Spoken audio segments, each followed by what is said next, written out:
O meu microfone tá bom, assim, ou precisa... Não, tá bom sim. Gente, eu não falo muito alto, então não sei. Não, relaxa. Eu vou. Então, a gente está aqui para mais um encontro do nosso grupo de estudos, né? Vamos ver então a quarta aula, né, o problema do meio na pedologia. Eu vou passar a palavra então para nossa colega Paula. Fica à vontade, Paula. É com você.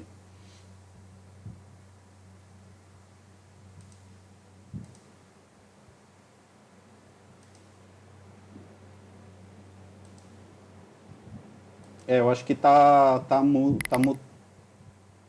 mutado, Paula. Ainda bem que eu parei para falar. Bom dia, gente. Meu nome é Paula, sou estudante de psicologia do segundo ano, aqui da Unesp Bauru, e eu vou apresentar para vocês a quarta aula do meio, né, o problema do meio na pedologia. Eu vou desligar minha câmera, porque eu vou ficar com a tela, e aí eu vou me perder um pouquinho, tá bom? Eu peço licença para vocês.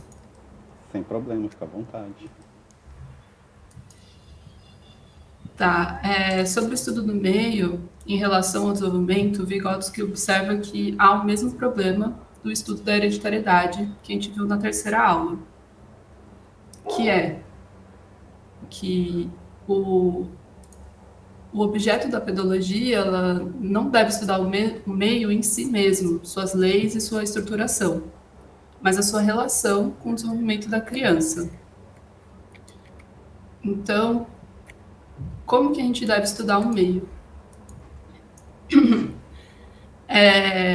Então, a gente deve estudar o meio a partir de suas características. Não deve estudar o meio a partir das suas características absolutas, como se houvesse qualidades e características ali que já definisse e determinam o desenvolvimento, como se ele tivesse um caráter já determinista para o desenvolvimento da criança. Mas ele coloca que a gente precisa investigar o ambiente de uma maneira mais relativa, no sentido da relação existente entre o ambiente e a criança em uma determinada etapa faixa etária do desenvolvimento. Então, a gente precisa compreender que o meio não determina o desenvolvimento. A gente precisa compreender a relação dialética desse processo do ambiente com o desenvolvimento. E para compreender um pouquinho melhor sobre essa relativização da análise do ambiente, ele traz dois pontos. A relação, os elementos do meio são distintos em diferentes faixas etárias, e a gente tem que considerar a vivência da criança para a definição da influência do meio no desenvolvimento. Sobre o primeiro ponto, ele coloca, né, que o papel de quaisquer elementos do meio é distinto em diferentes degraus etários. E aí, como exemplo, ele traz a questão da fala. Então, se eu pegar uma criança que usa o meio da comunicação para se relacionar, da fala, para se relacionar com os seus cuidadores, vai existir etapas, né? Tem a fase que ela não entende nada, existe a fase que ela compreende alguma coisa dessa comunicação, e a fase entre essas duas etapas.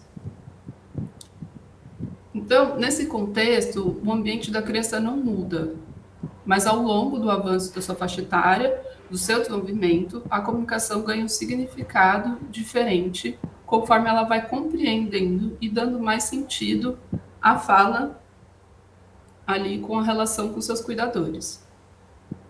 O que a gente entende sobre isso? Que essa dinâmica evidencia a relação do meio e a criança. Porque o que mudou aqui não foi a criança. Desculpa, o que mudou aqui foi a criança. Não foi o meio.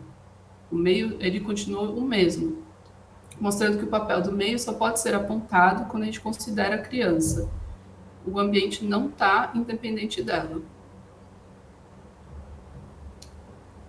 Fechando esse ponto, o Vygotsky ele traz uma visão de outros autores, que é um parênteses que ele faz, que esses outros autores colocam que o desenvolvimento da criança consiste na ampliação gradativa do seu meio.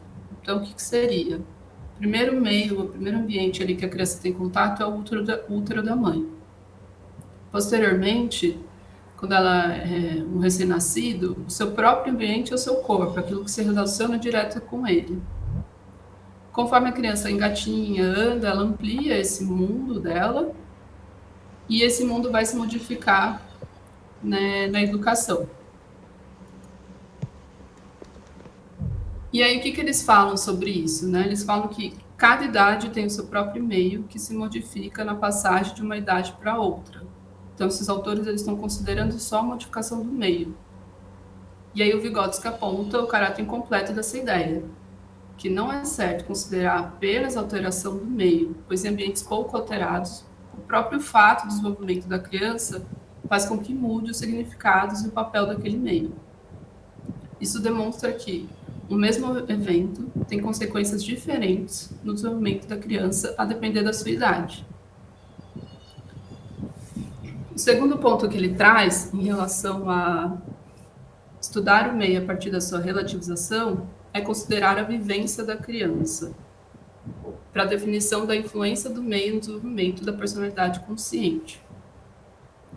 Isso é, não é apartar um momento, não é uma situação do meio independente da criança, mas a influência do ambiente determinada a partir dessa refração que ele coloca do acontecimento através da vivência da criança.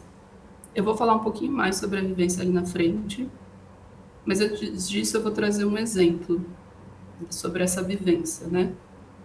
Que aconteceu na clínica que ele trabalhava, né? Que o Vygotsky trabalhava. Há uma família constituída por uma mãe solo, 3 crianças, e essa mãe é alcoólatra, e quando ela bebe, quando ela fica embriagada, ela tem vários atos de violência e agressão física e psicológica com essas crianças. E aí, em uma determinada situação, ele narra que ela tentou jogar uma das crianças pela janela e violentou as outras. E aí, o que a clínica observou, né? Que a criança mais nova ali, ela apresentava um medo, uma gagueira e uma sensação de ser indefeso. Ela não conseguiu elaborar a situação por completo.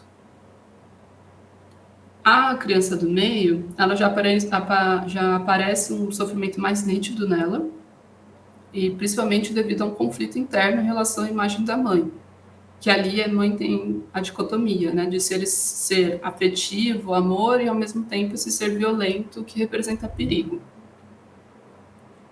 A terceira criança, ele coloca que ele tem uma idade mais ou menos de 10 a 11 anos, já apresenta uma maturidade, uma seriedade avançada para sua idade. E ela compreendia o quadro da mãe e percebia a situação de perigo quando ela se embriagava. E ela tomava o papel de cuidar dos demais, tanto da mãe quanto dos irmãos mais novos.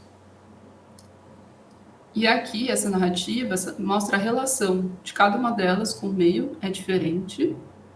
E houve aqui o aparecimento de 3 vivências distintas acerca da mesma situação.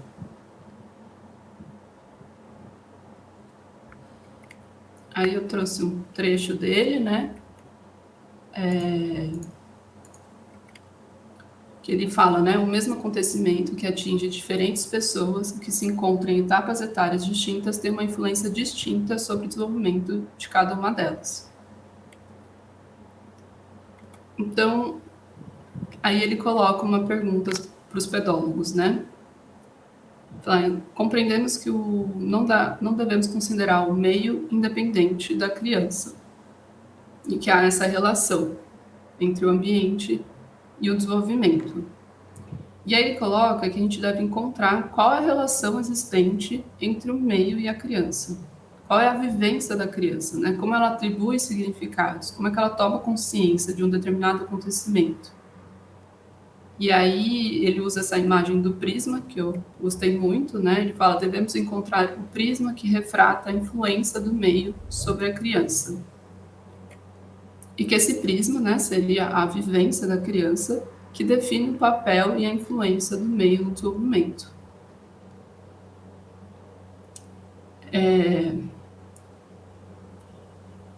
O prisma, né? Se a gente pensar no prisma da física, ali, o prisma de Newton, o que ele faz, né? A luz branca incide sobre o prisma e ele dispersa, ele decompõe nas 7 cores do arco-íris. E essa separação ocorre por quê? Porque cada cor ali tem um índice de refração diferente. E essa é a ideia do prisma da vivência, né? A situação incide pela criança, uma dada situação, e a vivência vai refratar, decompor aquele acontecimento de alguma forma. Então, para a gente compreender um pouquinho mais sobre a vivência, ele retoma o conceito do método da pedologia, que faz a análise a partir da articulação da unidade em um todo complexo, que era aquele exemplo da água, que o elemento hidrogênio e o elemento oxigênio sozinho, eles têm uma dada característica. Eles, quando formam a molécula da água, possuem uma característica dentro da totalidade, sem perder suas particularidades. Então, a particularidade da unidade não perde suas características inerentes ao todo e conserva as características da totalidade. E aqui, o Vygotsky traz a vivência como essa unidade na qual se representa de modo indivisível, por um lado, o meio, o que se vivencia, e por outro lado, como eu vivencio isso. Então, o meio a vivência é constituída pela personalidade e o meio. Na vivência, as especificidades do meio e da personalidade são representadas. Aí, dito isso, a gente deve estudar o meio, o papel do meio no desenvolvimento deve ser feito através da vivência da criança. Por quê? Porque dessa maneira a gente vai considerar as particularidades pessoais que participaram da definição da relação da criança com uma dada situação no meio. Aqui o Vygotsky coloca que em determinada situação há prevalência de determinadas particularidades da personalidade sobre outras, enquanto que em outros momentos serão outros traços da personalidade que irão desempenhar um papel decisivo na definição da relação da criança com o meio. Então, a vivência tem esse papel de destacar as peculiaridades constitutivas das pessoas em determinados momentos, que é o exemplo das 3 crianças acima, né? Cada uma delas destacou, a depender da sua idade pedológica, da sua idade cronológica, sobre dada situação. E aí, por fim, né, analisar a vivência como uma unidade de momentos do meio e da personalidade é um conceito que permite a análise das leis do desenvolvimento, do caráter e o estudo do papel e da influência do meio no desenvolvimento psíquico da criança. E aí ele continua, né? Ele fala que a influência do meio no desenvolvimento também será medida pelo nível de compreensão, né? Não basta o conteúdo, mas a tomada de consciência, de atribuição de sentido ao que nele acontece. E aí ele traz o exemplo da morte, né? Alguém que perde um parente, alguém próximo. Se é uma criança de 3, 4 anos, ela vai relacionar aquela perda, aquele luto de uma forma. Vai compreender aquele conteúdo de uma dada maneira. Enquanto uma criança de 8, 9 anos vai ter uma relação diferente, uma elaboração diferente sobre essa situação. E aí ele insere para a gente o conceito de palavra. A palavra como um fator para a compreensão da influência do meio no desenvolvimento. A palavra é o instrumento por meio dos quais as crianças têm uma relação psicológica com as pessoas ao seu redor. O significado das palavras, ele coloca, né, não coincide, o significado das palavras para a criança não coincide com a ideia de palavra para os adultos, né? O significado ali para elas possui uma estrutura diferente nas diversas etapas etárias. E aí, então, o que seria essa diferença? O significado de uma palavra, agora falando em geral, né, ela tem uma representação de uma generalização. Ela representa uma classe, um grupo de objetos. Então, quando eu penso em copo, tem o copo que está próximo de mim, mas eu consigo abstrair essa ideia de copo. pensar em todos os corpos, né? Pequeno, grande, independente da característica dele. O mesmo acontece com cadeira, homem, eu consigo abstrair essa ideia. Na criança, a estruturação da generalização ocorre de maneira diferente, não acontece essa generalização. O Vygotsky conclui que as crianças não formam conceitos, generalizações superiores. Para ele, né, ele coloca que as generalizações das crianças têm um caráter mais concreto, mais visual, aquilo que elas se relacionam diretamente com ele. E aí, para compreender essa generalização da infância, ele traz um exemplo do sobrenome, né? O sobrenome, ele compõe um grupo de pessoas que se relacionam por um dado parentesco. Mas vou dar um exemplo aqui, né? Se eu conheço Ana e conheço Cláudio, eu me relaciono diretamente com essas pessoas e eu não sei o sobrenome delas, eu não faço essa relação entre as duas, mesmo eles sendo parentes. É assim que as crianças pensam. Só se relaciona direto e visualmente com aquele objeto, com aquela pessoa. Então, dado esse aspecto da generalização, as crianças não compreendem a realidade na sua totalidade. O significado das situações à sua volta ocorre de maneira parcial. Ela compreende um fator e não compreende outro. Ela não consegue compreender tudo ali. Ela reelabora e reestrutura o seu modo de pensar. E aí o Vygotsky aponta que com o desenvolvimento do pensamento e das generalizações infantis também estão ligados à influência do meio sobre a criança.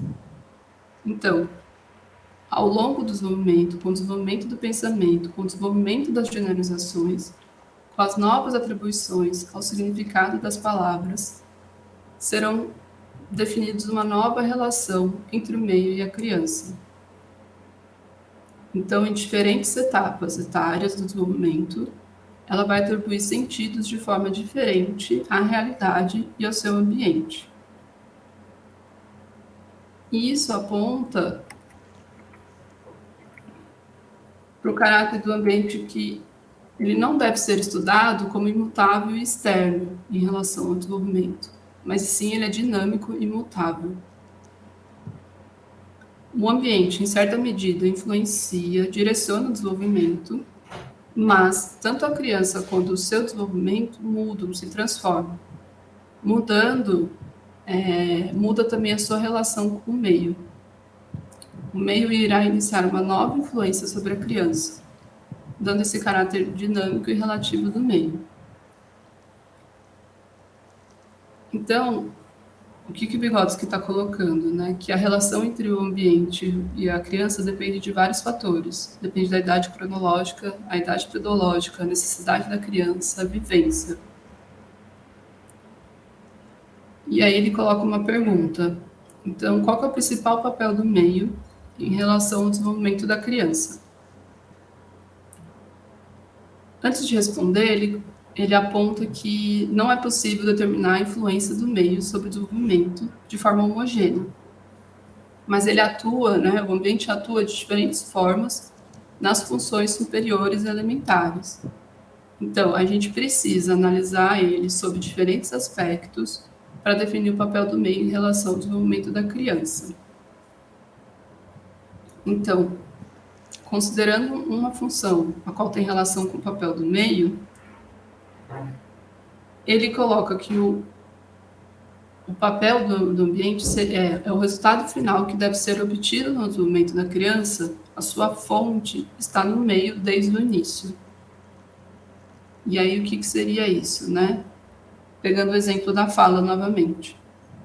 A criança que se relaciona com seus cuidadores a partir da comunicação da fala, o ideal de fala para aquela criança, e aqui ideal no sentido de modelo do que deve ser obtido, encontra-se ali no seu ambiente.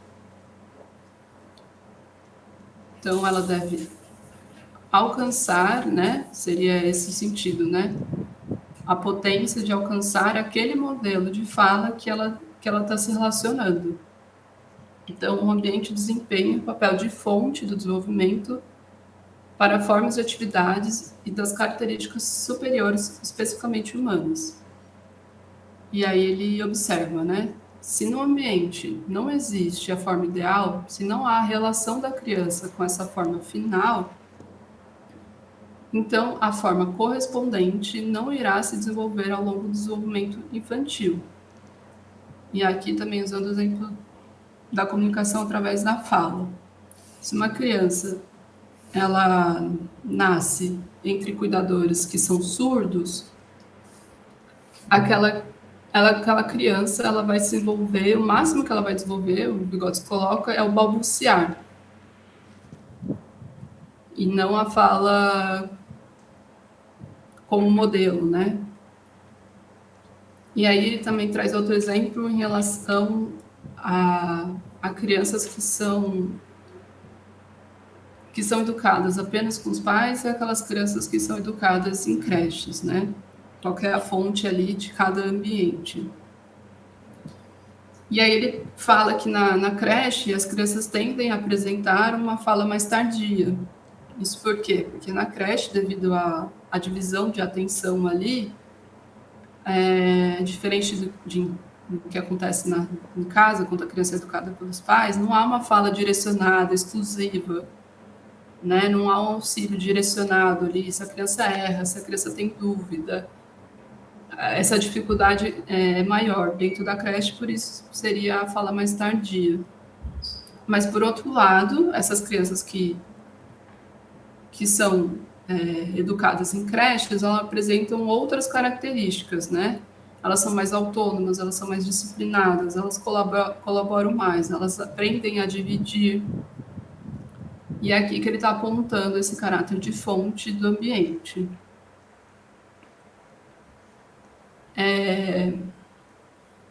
E aí é importante pontuar, né, que o ambiente ele pode ser a fonte, mas o ambiente não atua sobre o desenvolvimento se não houver o direcionamento, o incentivo, a atividade para atingir o modelo.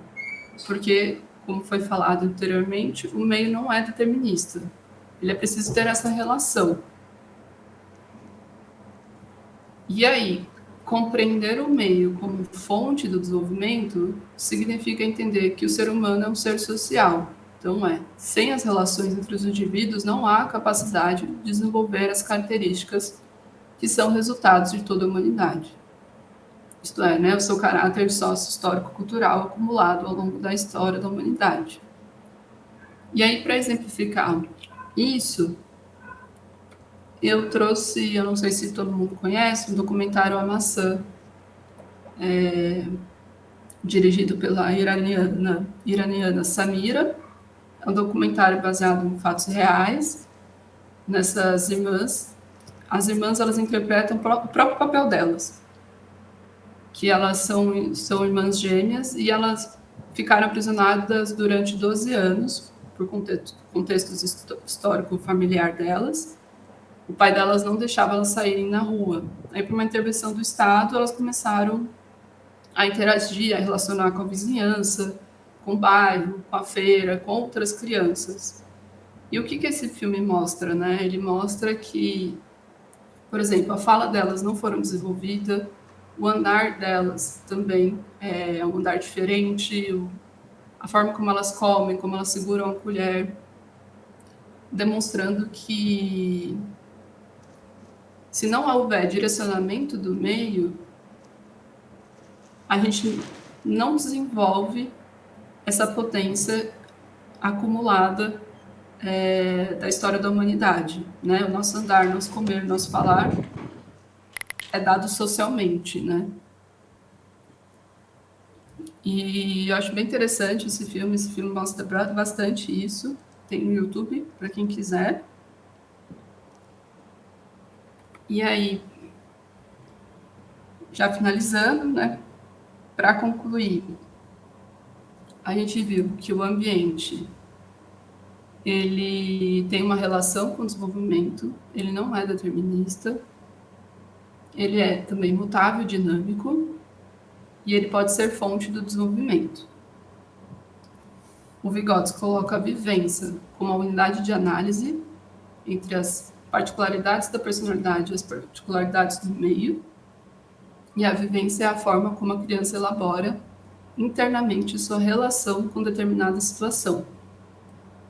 E ele traz a ideia do sentido, porque não basta o conteúdo, mas de quanto a criança elabora desse acontecimento. Então, o meio define o desenvolvimento dependendo do grau de sentido que a criança lhe atribui. Esse sentido, né, muda, né, como a gente viu, a generalização das crianças tem uma estruturação diferente e ela muda ao longo do desenvolvimento. Então, ela compreende a realidade de determinada maneira e essa compreensão também vai mudar com o desenvolvimento dela. É isso. Não sei se eu falei rápido, mas espero que tenha dado para entender.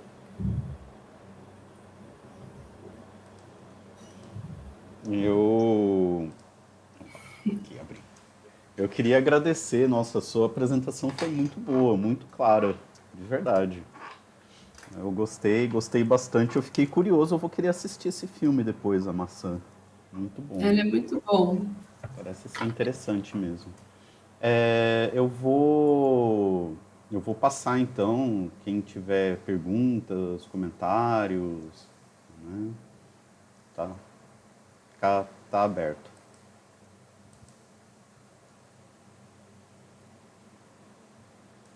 Pode mandar no chat ou pode abrir o microfone.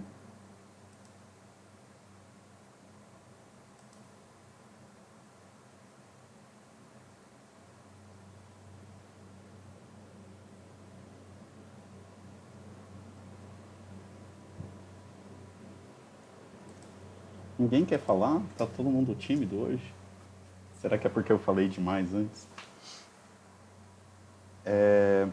Eu queria só fazer um apontamento que eu acho que é bacana, que o Vygotsky ele vai definir muito claramente o que é a vivência, né? Que você falou, a tomada de consciência e o sentido, né? Mas o que eu acho legal é que ele coloca também a questão do afeto. Então tá junto o grau de consciência, o afeto e o sentido, e é isso que vai permitir a gente, né, a compreender como que esse meio está afetando o desenvolvimento. Esse é um dos poucos textos do Vygotsky que ele vai trabalhar um pouco mais a questão das emoções, né? Mesmo que de forma um pouco mais indireta. A gente compreender um pouco como que é o desenvolvimento afetivo para o Vygotsky. Bom, só comentar um pouquinho. Quer falar alguma coisa, comentar isso, Paula?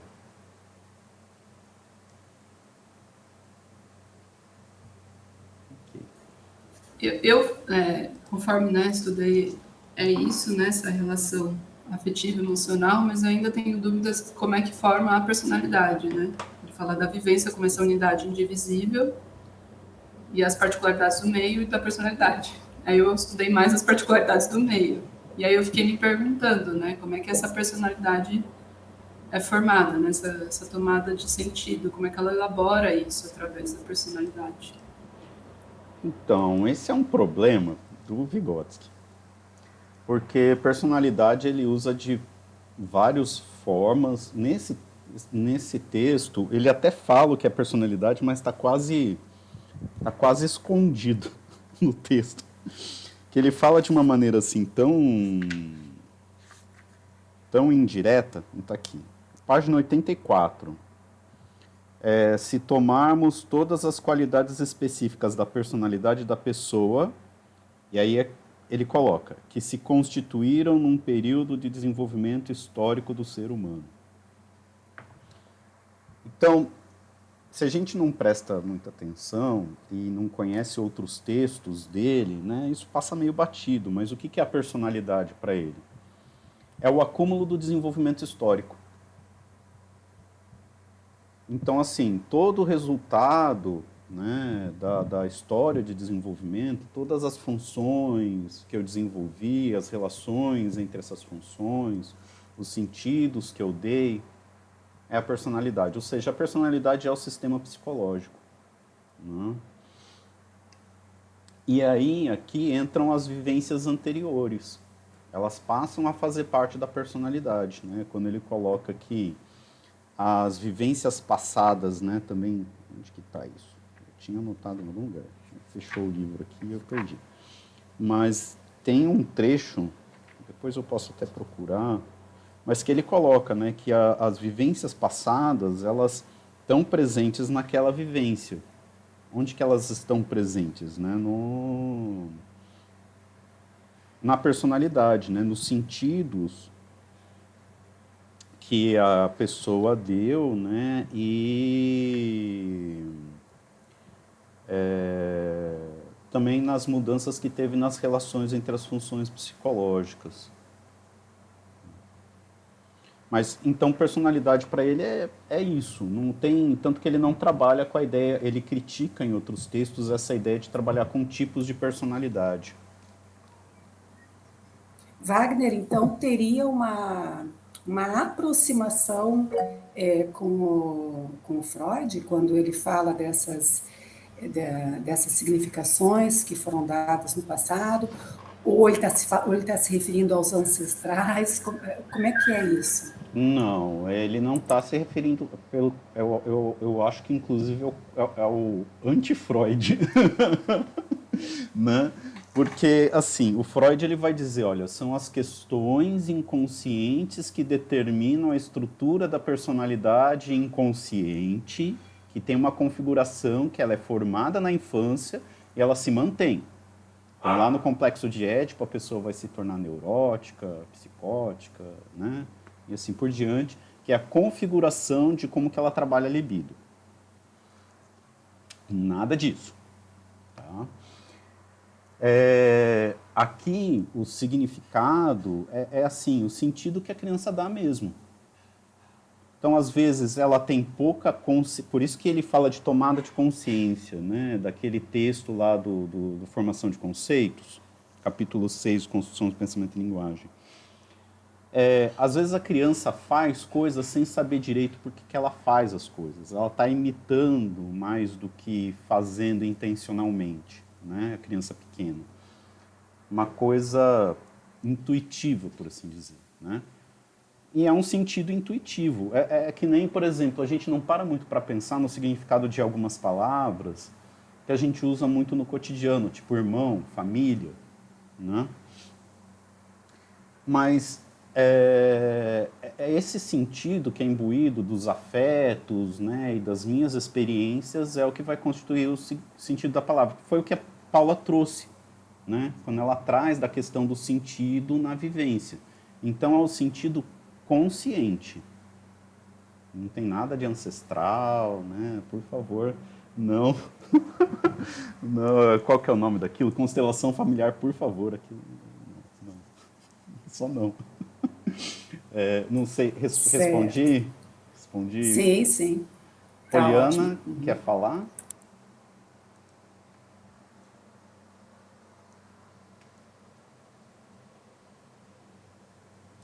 Acho. Aí, desmutou. Eu fiquei com duas dúvidas, que eu não sei se elas se esgotam nesse texto ou se fica para outro momento. É assim, uma dúvida é se essas relações sociais, elas são circunscritas a relações humanas. Né, assim, para os outros colegas, né, que meu nome é Poliana, eu sou aqui do Goiás e eu trabalho com educação. Então, nós estamos vivendo aí o ensino híbrido e o discurso de que é possível o aprendizado com a máquina, com programas, com interfaces de inteligência artificial. Então, a minha pergunta é se o Vygotsky se referiria apenas a relações com gente, né? E uma outra dúvida, que é uma dúvida com relação a se há diferença entre personalidade e consciência na teoria do Vygotsky. Quer tentar responder, Paulo? Eu não arrisco, não. Ok. Tá, vamos lá. Tem a ver com o papo que a gente estava tendo antes, Poliana. A relação precisa ser humana? Não. Isso significa que pode ser qualquer relação e está tudo bem? Não. Né? Eu acho que a gente tem que tomar uns certos cuidados. Né? Então, por exemplo, eu acho que na educação infantil a interação EAD é muito complicada. Vou tentar colocar de uma forma que fique mais claro. Nós conseguimos abstrair, né? Eu leio o livro aqui, né? Isso daqui não é um ser humano, é expressão, né, do pensamento do nosso coleguinha Vygotsky. Eu ler este livro, eu vou ter uma determinada capacidade de significação disso, vou ter uma determinada vivência disso, certo? Vou conseguir dar determinados sentidos para isso. Se eu der o mesmo livro para um adolescente no ensino médio, já vai ser diferente. Se eu der esse mesmo livro para alguém no ensino fundamental, vai ser mais diferente ainda. E provavelmente a capacidade de compreensão menor ainda. Se eu der esse livro para uma criança no ensino infantil, eu acho que não vai nem se interessar muito, né? Porque não tem nem figura, não tem nada, provavelmente não vai saber ler. Percebe? Então, eu acho que tem toda a relação com o que a Paula estava apresentando, que o meio, ele muda conforme as idades. Né? As relações sociais mudam conforme as idades. É que nem a questão do funeral. O funeral para uma criança muito pequena, né, o pessoal está tentando ali agradar ela, dar uma bala, ela pode até achar que é uma coisa legal, bacana. Né? Que é o exemplo que o Vygotsky dá no livro. Mas um adolescente, ele já vai entender que aquela é uma outra situação. Né? Então, quando a gente fala de relações sociais, né, a gente está falando do meio, e aí diferentes formas de relação social vão ter um impacto diferente dependendo da história de desenvolvimento, né, da capacidade de consciência que a criança tem, ou seja, que sentido que ela vai dar para aquilo. Qual que é o sentido que uma criança vai dar de ficar 1, 2 horas na frente de um computador olhando para a cara da professora, via câmera? Né? É possível, talvez, fazer um trabalho assim? Não sei. Talvez, muito talvez. Não sei. Eu acho que fica muito limitado, que é inclusive uma coisa que o Vygotsky fala, né? Que às vezes o meio ele é limitado. Então, por exemplo, uma criança, ela pode servir de fonte de desenvolvimento para outra criança da mesma faixa etária? Pode, mas vai ser um desenvolvimento mais lento e mais limitado. Então, acho que conseguir responder essa primeira pergunta? Segunda pergunta, personalidade é consciência? Como todo psicólogo, eu vou responder sim e não. Tá, brincadeira. Na verdade é não. Mas a personalidade, a consciência é a expressão da personalidade num determinado momento. Então, assim, eu carrego comigo toda a minha história de vida, certo? Então, o que eu estou sentindo, né, aquilo que está no foco da minha atenção naquele momento, aquele momento de vivência, de consciência, ele se dá através da relação do meio com a minha história de vida. Por isso que em um outro texto, um manuscrito da Psicologia Concreta, o Vygotsky vai colocar a vivência como unidade de análise da consciência. Que a consciência a gente só consegue entender ela naquele contexto e a partir da história de vida da pessoa. E o que é isso? É a vivência. Né? Tem um exemplo que eu gosto muito, que é a ideia de consciência como holograma. Então, o que é um holograma? Você tem vários fachos de luz que a interação deles monta um objeto que ele não está ali de verdade. Ele está, mas não está. Ele é derivado de todas essas relações. Então, a nossa consciência é isso. nós temos todo um sistema, né, de relação entre as percepções, né, as memórias. Tem uma ideia na psicologia soviética de função ou reflexo dominante. Então, no caso da maioria das pessoas, é a visão, né? Por isso que a nossa consciência, muitas vezes a gente liga a consciência à visão, e até para focar em outros sentidos, a gente fecha os olhos. É o quê? Parar um pouco essa visão, né? Mas o que eu estou percebendo, o que eu estou vendo, o que eu estou ouvindo, isso tudo é interpretado, é significado a partir de toda a minha história anterior. E o que é essa história anterior? É a personalidade. Então, a consciência, ela é os momentos, né? E esses momentos, eles vão acumulando, vão sedimentando, por assim dizer, e vão formando a personalidade, que vão determinar como vou, inclusive, entender os próximos momentos. É uma coisa que vai se retroalimentando, que é o tal do prisma, da vivência, né? É nesse sentido que as vivências passadas estão nas presentes, na consciência, né? Então, por exemplo, tô lá, tô paquerando, né? E aí eu fico com uma pessoa. Aí tô tocando uma música no fundo. Eu dou um certo sentido para isso. Aí passa um tempo e essa pessoa termina comigo e tá tocando a mesma música. Na minha consciência, o que eu vou sentir ao ouvir essa música muda. Entendeu? Então, a personalidade são essas coisas que aconteceu. É eu ter ficado com a pessoa, eu ter terminado com a pessoa. E o que eu estou sentindo no momento que eu estou ouvindo a música é a consciência. É claro que isso vai mudar. De repente, essa música depois vai ter outro significado. Não? Consegui responder, mais ou menos? Quem mais quer fazer colocações, perguntas para Paula também?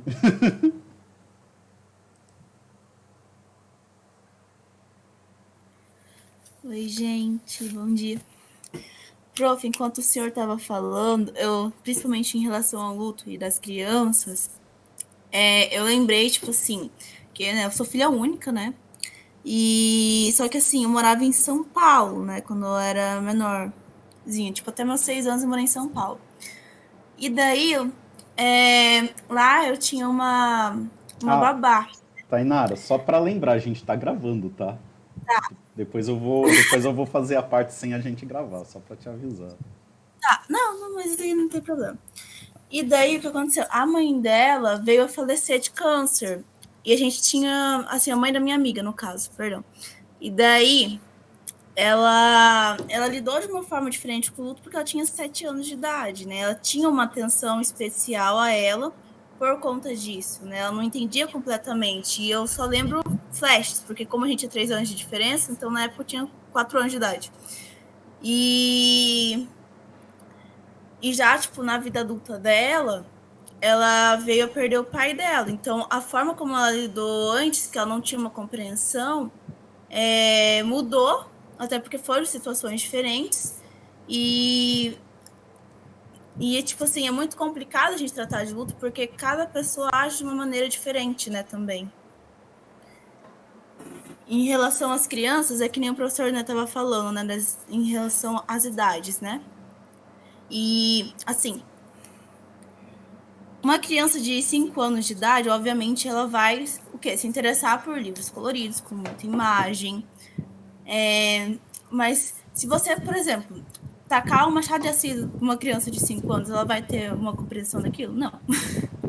Agora, se você for trabalhar em uma questão assim, de aprendizagem, em ter uma didática diferente, né? Que quando a gente trabalha com educação infantil, ensino fundamental, a gente tem os níveis que a gente vai trabalhando e expondo os conteúdos de maneira diversificada para que ela tenha um contato com diversos temas, esqueci o nome. Mas, enfim, diversos materiais, por exemplo, gêneros textuais. E daí, para assim que haja um desenvolvimento maior, né? A criança ela pode aprender sim com seus colegas, com a convivência, né? Que entra, acho que no ambientalismo, né? De Vygotsky. Mas a gente também tem que estar trazendo sempre um reforço, sim, para que ela consiga ter uma compreensão maior e um desenvolvimento mais assíduo com a idade. Acho que é isso. Só não sei se fez muito sentido. Fez sim, fez sim. Inclusive, eu ia falar, eu recomendo muito para qualquer educador de educação infantil o livrinho Imaginação e Criação na Infância. Porque metade do livro é teórico, né? Mas a outra metade é prático. Né? Então ele vai falar como usar teatro, como usar desenho, como usar leitura e escrita na educação. Né? E aí o que ele coloca é justamente isso. Olha, o mais importante é que essas atividades, né, façam sentido para a criança, não é para o adulto, é para a criança. Então, né, recomendo bastante esse livrinho. Paula?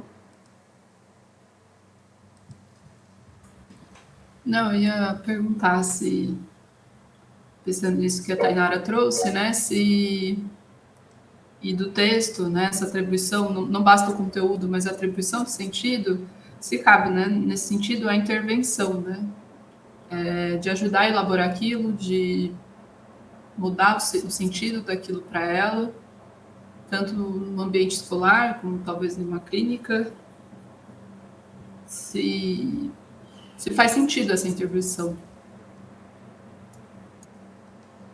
Faz todo sentido. Assim, não existe neutralidade. A gente não entende, diferente de outras abordagens, a gente não entende que a criança se desenvolve por si só, por uma questão interna. Né? Se a gente entende que o meio é fonte de desenvolvimento, a nossa intervenção é intencional. Inclusive, a partir da nossa relação intencional com a criança, que ela desenvolve uma intencionalidade para com ela e para com o meio. Né? Então, a gente não só pode, como deve intervir. Né? O exemplo mais clássico disso é a própria fala egocêntrica. O adulto, ele intervém e fala com a criança. Né?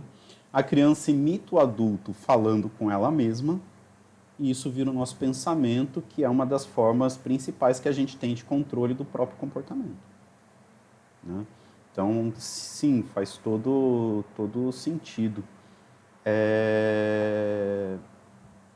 Quer colocar mais alguma coisa, Paulo? Senão eu vou passar para a Lívia. Eu só acho que depois, se puder desdobrar, né, como é que pode ser feito nessas intervenções? Né? Se há algum livro, se alguém sabe, uma experiência particular. Mas acho que pode passar para a Lívia e vamos ver como que encaminha.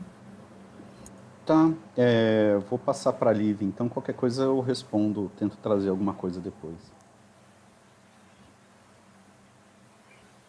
Lívia?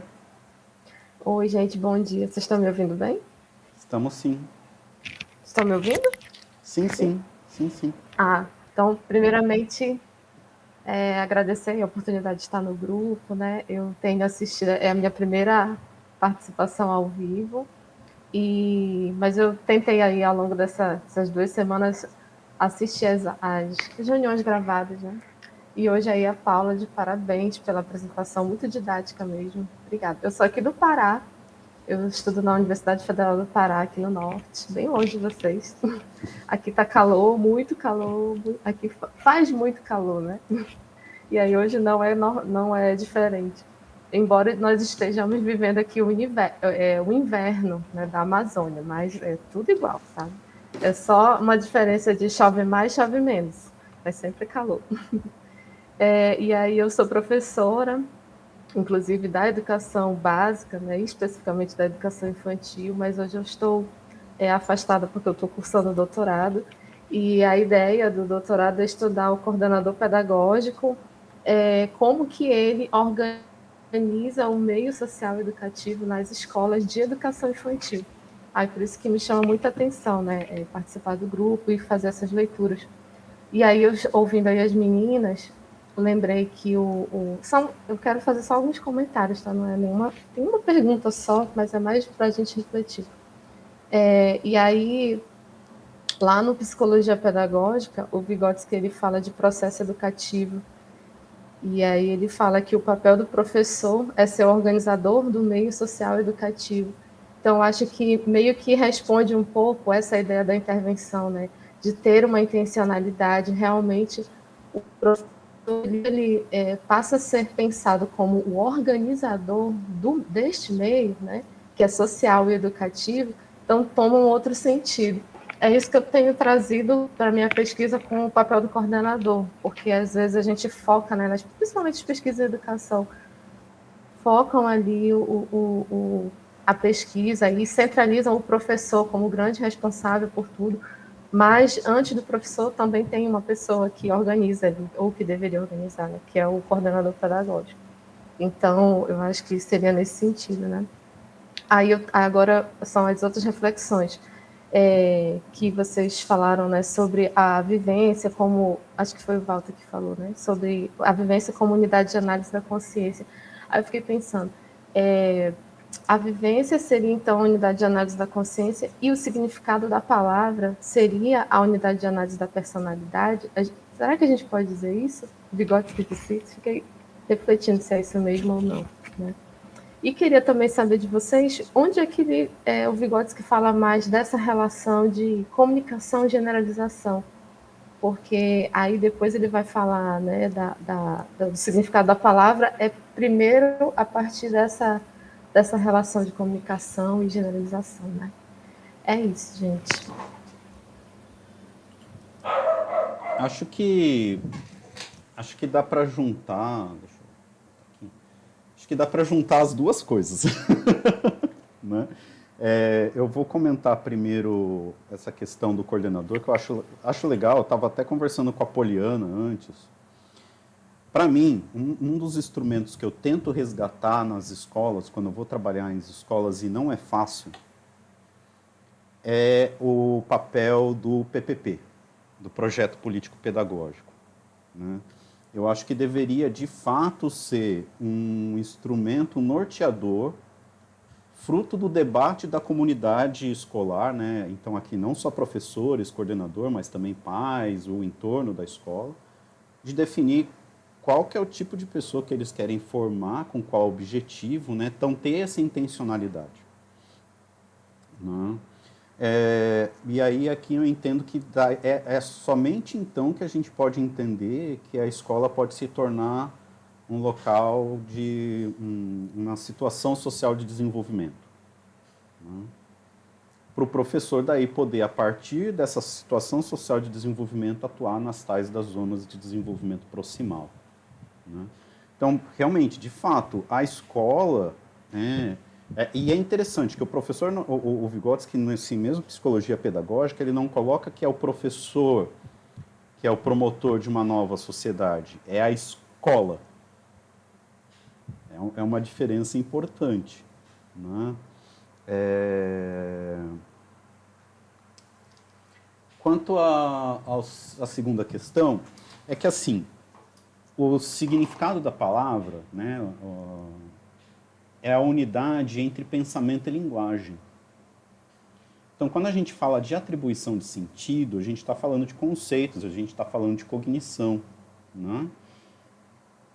Então, o significado da palavra é essa unidade cognitiva, por assim dizer. Mas isso não significa que ela não tenha questões afetivas. Né? Como o significado da palavra ele é dado através da vivência, vem junto, a questão afetiva vem, né, ali junto. E é justamente no texto 6 do Construção do Pensamento e Linguagem, né, do livro maior do Vygotsky, que ele vai falar de como que se dá esse desenvolvimento do sentido, né? Ele vai especificar como que funciona essa unidade de análise, e é ali também que ele vai explicar como que se dá isso que você perguntou no final, né? Onde que tem um texto do Vygotsky falando dessa questão do desenvolvimento, da comunicação, da relação, né? entre o sentido e o social é justamente nesse texto. Se eu entendi direito sua pergunta. Quer comentar, Lívia? É a generalização e comunicação. Então, é nesse texto que ele vai explicar como que se dão os... Na verdade, assim, no capítulo 5, ele apresenta como se dá esse processo de generalização de maneira artificial, né? Então, do pensamento sincrético, né? Os significados sincréticos de palavra, para os significados complexos e, por fim, os conceitos, né? Só que esse é artificial porque a criança monta, ela inventa a palavra e o significado da palavra. E ele fala, olha, isso não acontece de fato, porque a língua ela já está dada, o conceito já está dado. Então, no capítulo 6, que ele vai apresentar essa relação entre desenvolvimento da capacidade de generalização, capacidade de tomada de consciência, e o desenvolvimento dos conceitos cotidianos, né, os conceitos espontâneos e os conceitos científicos. Está lá no Construção do Pensamento da Linguagem.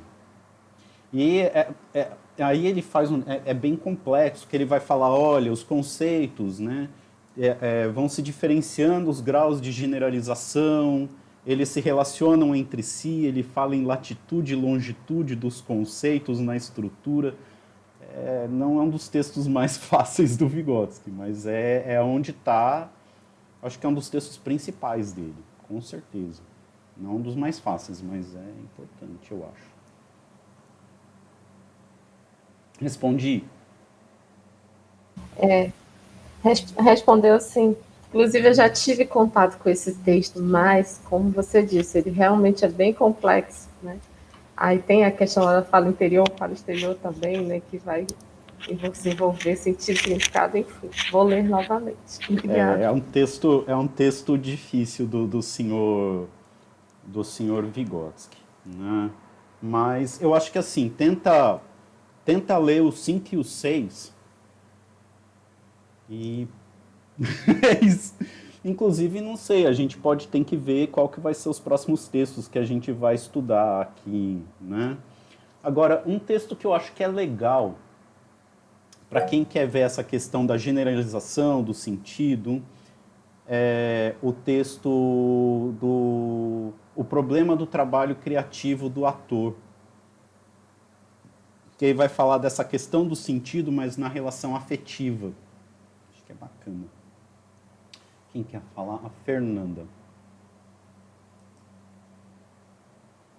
Então, eu gostei muito, né, da leitura desse texto de hoje, e o que me chamou a atenção, daí eu queria perguntar se tem algum outro texto que ele vai abordar sobre a influência do meio, porque esse texto, assim, ele é bem fácil, vamos dizer assim, né, de fácil compreensão, mas eu esperava mais, eu esperava assim, argumentos mais fortes em relação à importância do meio, né?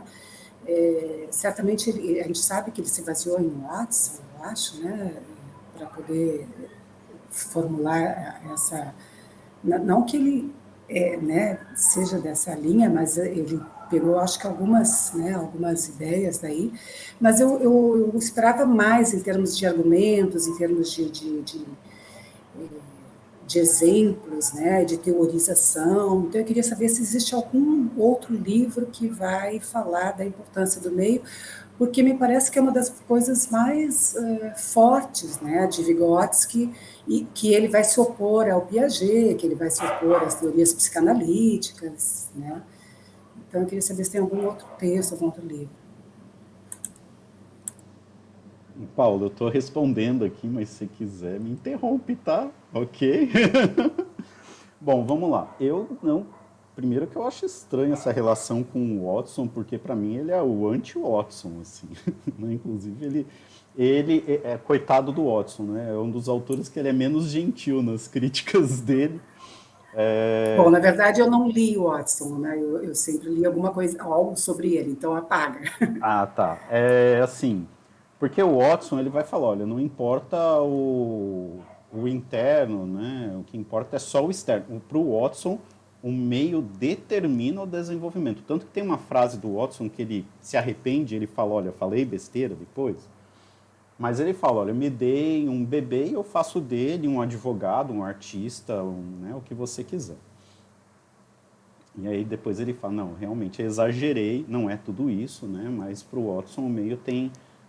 E isso ainda está muito presente no comportamentalismo do Skinner, né, um determinismo muito forte do meio.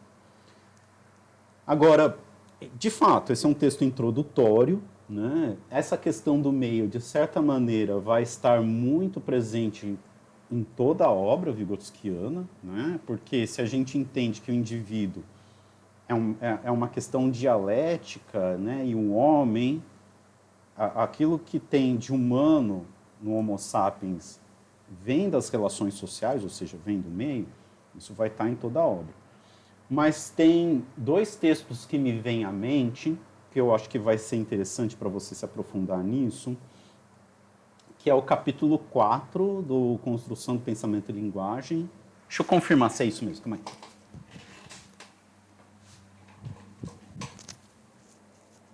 aí. Que é o Raízes Genéticas... isso mesmo, as Raízes Genéticas do Pensamento e da Linguagem, né? E...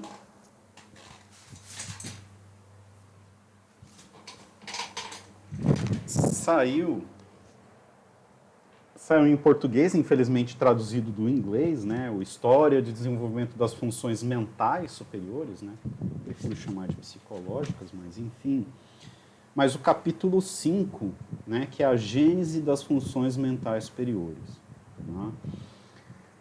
Que aí nesses textos, o Vygotsky ele vai falar justamente dessa relação entre filogênese e cultura, né? O meio, na ontogênese, ou seja, no desenvolvimento do indivíduo, né? E quais são as implicações disso no estudo teórico, nas questões epistemológicas e assim por diante.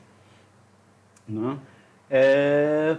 Deixa eu ver se tem mais algum texto. Alguém mais lembra de mais algum texto? Se alguém lembrar, pode colocar aí também.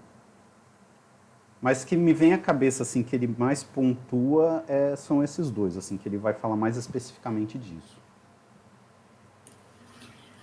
Eu acho que em outros textos ele não se atém à questão do meio, porque na verdade depois ele vai, assim, no meu entendimento, né, do pouco que eu li, o Vygotsky ele vai trazer o signo e o símbolo como os elementos do meio que ajudam a regular a própria conduta do homem. Então, nos outros textos que eu li, principalmente no desenvolvimento das funções psicológicas superiores, eu não me lembro qual tomo, mas ele vai trazer isso, porque ele não trata do meio como o meio em si, ele trata do meio como que elementos do meio interferem no desenvolvimento psicológico. E aí ele vai trazer duas categorias, as categorias dos signos e as categorias dos instrumentos, que são, que são as duas categorias que amplificam e modificam a psique humana. Então, assim, nesse sentido, eu não vejo ele tematizar apenas o meio, mas nos outros textos dele. Mas ele tematiza essas categorias que estão no meio social e que vão influenciar a psique humana.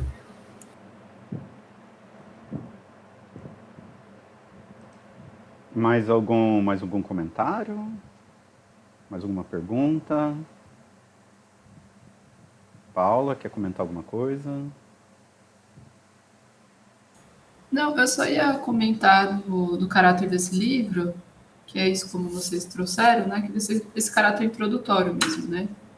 Ele é baseado nas léxicas do Vygotsky, que são aulas em auditório, né? Então, ela tem duração ali entre 1 hora, 2 horas no máximo. Então, Por isso que a gente sente essa falta, né, de elementos mais elaborados. Ele tem uma fácil leitura. Então, eu só ia comentar isso, que todo livro vai ter esse caráter mesmo de fácil acesso, introdutório, porque é aula mesmo, né? Uma aula expositiva.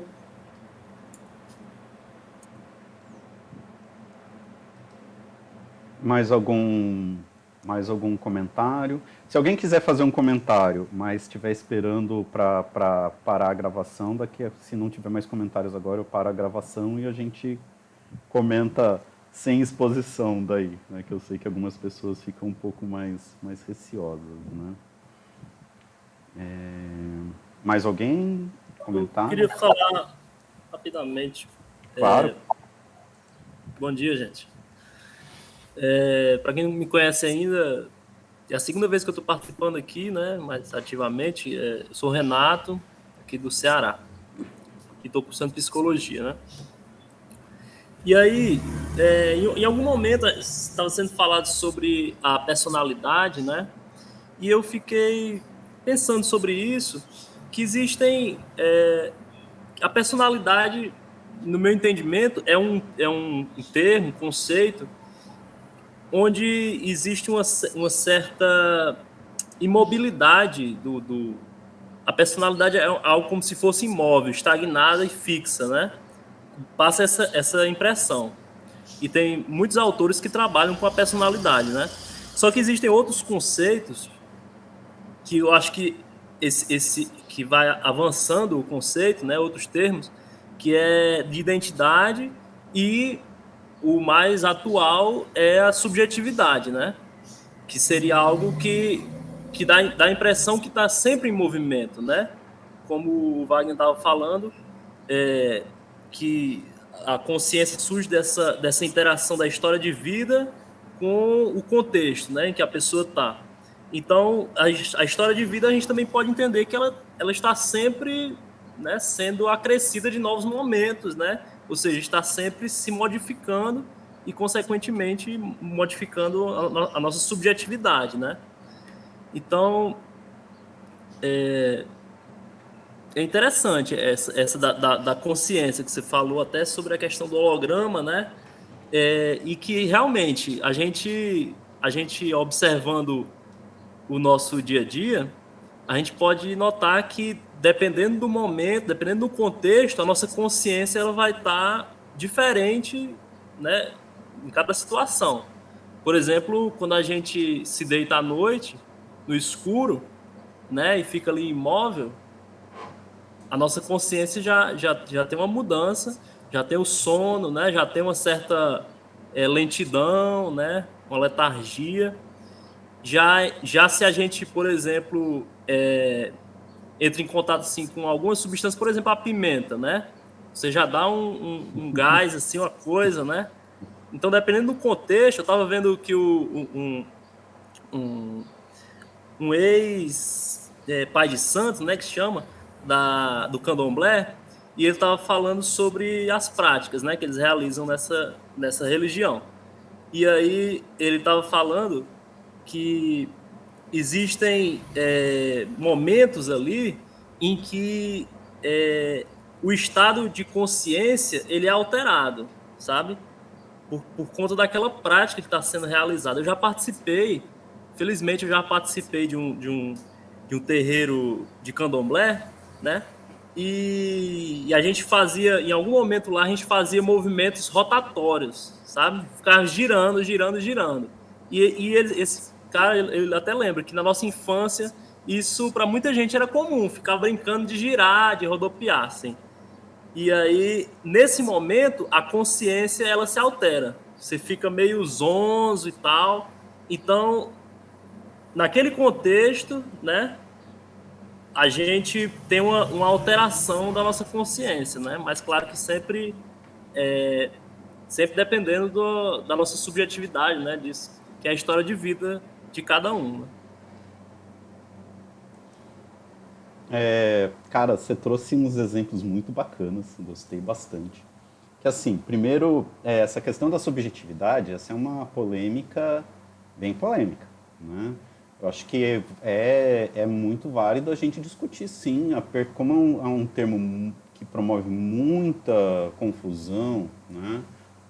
O quão é válido a gente utilizar a ideia de personalidade, né? E levar para esse lado da subjetividade, procura as obras do Fernando Gonçalves Rey, né? Que ele vai partir do Vygotsky para construir justamente uma teoria da subjetividade. Né? Vai bem nesse caminho, eu acho bem interessante, bem legal. Isso que você trouxe do candomblé me lembrou de um exemplo que inclusive é interessante a gente ver como que podem ter outras funções psicológicas. Né? Como a gente reorganiza o uso das nossas funções psicológicas elementares dão as funções psicológicas superiores. Então você falou, né, o pessoal ficar girando, que dá esse estado alterado de consciência que tem toda uma função social naquele momento, certo? Eu lembrei de um outro exemplo que o Vygotsky dá, eu não lembro se é no Construção do Pensamento e Linguagem ou se é no História do Desenvolvimento das Funções Psicológicas Superiores, que ele fala de um vizir, né, lá